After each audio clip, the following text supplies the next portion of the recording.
Hello everyone and welcome to this special broadcast on the final day of the Novacom Summit, where I am sitting down with Mr. Salvador Adriano from Internet Solutions, and we're going to have a very interesting conversation about the three-day event. Mr. Salvador, welcome to the show. Good afternoon, and it is a pleasure to be here. Absolutely. Salvador, it's been 3 days of Novacom. We came in on the Monday, and there was obviously a lot of interesting insights that over the 3 days we've been exposed to. But just for the benefit of our viewers, before we get into the detail of that, just tell us a little bit about Internet Solutions and what its presence is like in Mozambique, and what sort of services that you're currently offering. Thank you for that opportunity. So Internet Solutions is basically an ISP. We are part of Dimension Data Group, which is also part of NTT. Besides data center connectivity, we are now trying to move to an MSP model because competition on the ISP area is tough, but also because the group is mainly MSP than ISP. So we are based in Maputo, but we have POPs outside Maputo. We are around 56 people, and we provide service B2B, B2C, and I think we are well positioned in the market. Oh, that's fantastic. And what's very interesting is that we had a side conversation about some of the key insights that you've gotten from this year's Novacom event, which is the first one in Africa. What were some of your key takeaways? And from the panel discussions, which ones did you resonated the most with you, especially around the topic of transformation?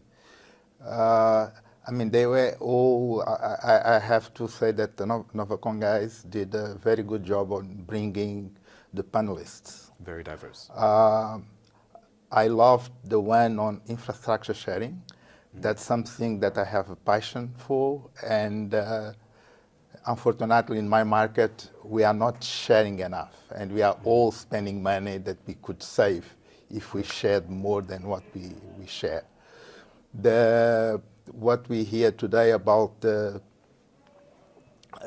client experience, it's also very important, and something that I'm also looking at it, because you can say clients first, but if you don't take the whole company on that journey, you will not succeed. So it was also very, very interesting. And to see, I think it was Justin, the newcomers, the damage that they can bring to that disruption. It's important because even for big players, if you accommodate yourself and you don't have that challenges, you will not understand that you need to change, fix some stuff.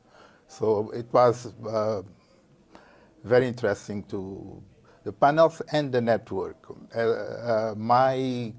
My goal on the networking was really to see what others that are already on the MSP sphere are using in terms of technology, how they address the market, because that's where I'm going to. So, and on that sense, I had a very good networking. I can imagine, and you're absolutely right. I think Novacom really did a good job to pair Pan-Africanists who are in the technology sector, who have varying experiences, which like yourself were able to actually pick up on. But one of the key things that I picked up on, and I think we touched on it on our side chat, was on the issue of the skill set. How important is for transformation to be achieved, especially now, by ensuring people like yourself who've got vast number of years of experience to feed into the process of training the next generation of technology leaders. That skill set is really very important, and even for me a very important issue now that we are moving from ISP to MSP.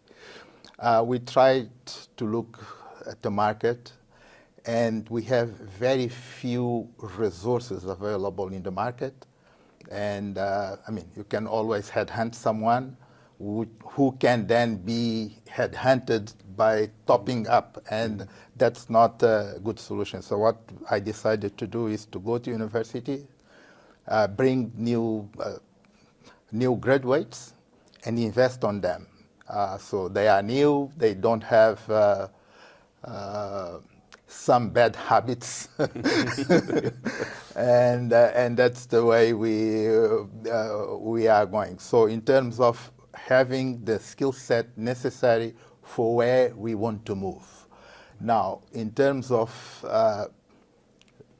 providing experience or your knowledge to others, I have been doing that with my exco. I have weekly one-on-ones with each one, and that's opportunity that I use to tell them, okay, here you are not doing right, you need to change this, because I mean, the engineers, the employees, we all have different scales, but people are smart.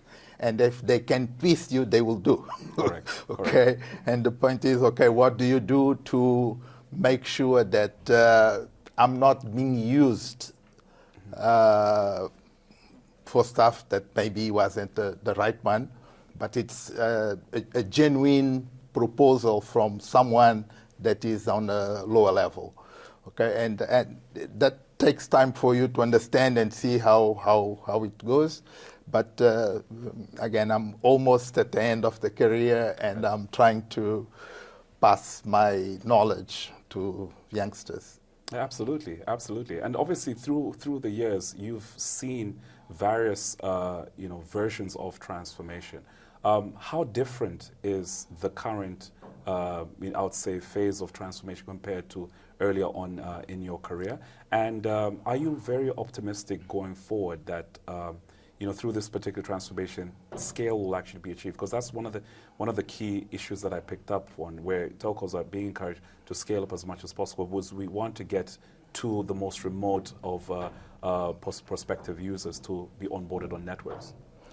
Okay, so social media and companies like yours help to spread the word. So in the old days, things would move slower than they move today. Okay, but you have so much information that you also need to learn how to filter the information and take only the one that makes sense for you, work on it, and then move. But the pace of change now it's bigger, and then youngsters doesn't have, how do I say, they want everything for yesterday. Right, correct. Yes. Very impatient.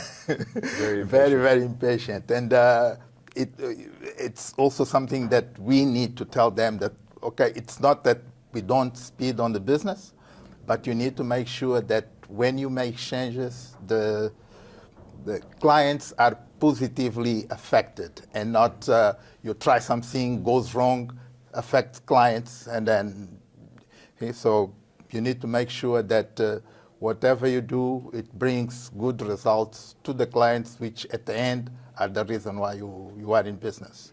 Absolutely, absolutely. And just one final question. Regarding the issues of telcos working together, I think there was a very, very strong message around that. For Mozambique, what does the outlook look like for telcos to work together? And do you see it looking a bit more positive, especially post Novacom, and when us as the media get the word out regarding the importance and significance of working together, especially to drive down the costs? Things improved a lot. They are talking, for me, not on the level that we should be in terms of infrastructure sharing, but we have mainly 3 operators. They are not sitting the 3 on the same table. They are sitting, they are all sitting, but one-on-one. Okay, I think would make more business sense if the 3 can sit on the table and say, okay, you take care of this route, I take care of that, and then diversity would be there. Correct. But they are doing player A talks to B, player A talks to C, and player B talks to C. But they are not yet sitting on the same table. But still a big improvement. If I look back at the beginning, no one would talk. Right. Entities still use infrastructure as competitive advantage. So I cannot let my competitor ride on me.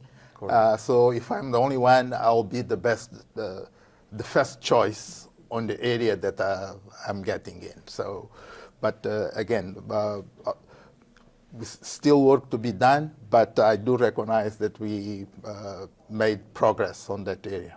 Absolutely, absolutely. And, you know, we obviously, us at Financial Insight will be obviously keeping an eye on what's going on in Mozambique. And we look forward to visiting you guys as well to learn a bit more about, you know, the industry in general and the food. I believe the food is very nice in Mozambique. It is. Absolutely. Good food, good prawns, nice beer. Absolutely, absolutely. You are welcome. No, Mr. Salvador, thank you so much. And to our viewers, please tune in to the Financial Insight Show on platforms Facebook, Instagram, and Twitter to watch the Salvador Internet Solutions interview. Thank you.